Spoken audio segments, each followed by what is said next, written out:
بسم الله الرحمن الرحيم. الحمد لله والصلاة والسلام على رسول الله وعلى آله وصحبه ومن والاه. أما بعد. Brother Ayman told me about the topic of today, empowerment, and how do we empower the youth, and how to be empowered ourselves. I thought about how Allah subhanahu wa ta'ala empowered Adam alayhi salam. And if we put our finger on the blueprint of how Allah subhanahu wa ta'ala empowered Adam alayhi salam, then we have, put our finger on points that are precious. Allah subhanahu wa ta'ala created Adam alayhi salam with empowerment within him immediately, the moment he sneezed and became alive. And that quality is a choice, having a choice. Having a choice is the very basic and the very beginning of empowerment. Because if you don't have a choice, you don't have a power. Period. The angels, they have powers that given to them by Allah, but they cannot say, they do not have a choice. They cannot say, I will choose this and I will not choose that. So having a voice and a choice is the beginning of empowerment. Now, Allah subhanahu wa ta'ala, after create the creation of Adam alayhi salam with this quality, this empowerment had to have knowledge behind it. This choice that Adam alayhi salam has to be accompanied by knowledge. You give a choice to someone, you empower someone who does not have the knowledge, you have disaster. So now Adam alayhi salam has the knowledge. وَعَلَّمْنَا آدَمَ الْأَسْمَاءَ كُلَّهَا. We taught Adam all the names. From the knowledge that Adam alayhi salam was given, there was a value as well was given with it. When you give a choice to someone, you have to give them knowledge and value. So Allah subhanahu wa ta'ala gave the value to Adam alayhi salam and his wife by saying, eat from everything here and do not get near that tree. Meaning that there are do's and don'ts. And you have to have the value of following the do's and going away from the don'ts. But here Allah subhanahu wa ta'ala did not tell Adam alayhi salam and his wife why they should not get near the tree. In details. Injustice will happen. That's all. Injustice will happen. In other words, just trust Allah subhanahu wa ta'ala when Allah tells you not to do something. That's it. Adam alayhi salam did not argue. Hawa, the wife of Adam alayhi salam, did not argue. So after having value, okay, Adam alayhi salam was behaving a certain way. See, there is value and then behavior follows the value. What was the behavior of Adam alayhi salam? He had an area where the boundaries has boundaries, and she should not leave this boundary and his boundary and go to that boundary. There is a boundary that he cannot follow or cannot go through, cannot transgress. So the value that Adam alayhi salam had reflected on the behavior that he had. Now, this behavior, these values and this behavior led eventually to a consequence. The consequence was they were in Jannah. They were happy.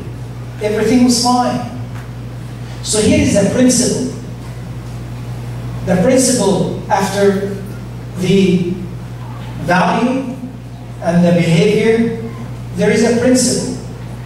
And the principle we call it in Islam al-haq. Al-haq, the absolute truth. Meaning, you have high value, you behave according to this value, the principle will take you to a consequence. And that consequence is good because the behavior is good. That is how Adam alayhi salam was empowered by Allah. Now, what did Shaitan do? Shaitan wanted to change what? Who can guess? Wanted to change what? Behavior. What else? Huh? What is the sequence? You have high value and your behavior reflect on it. There is a consequence and there is a principle that will govern this consequence that comes.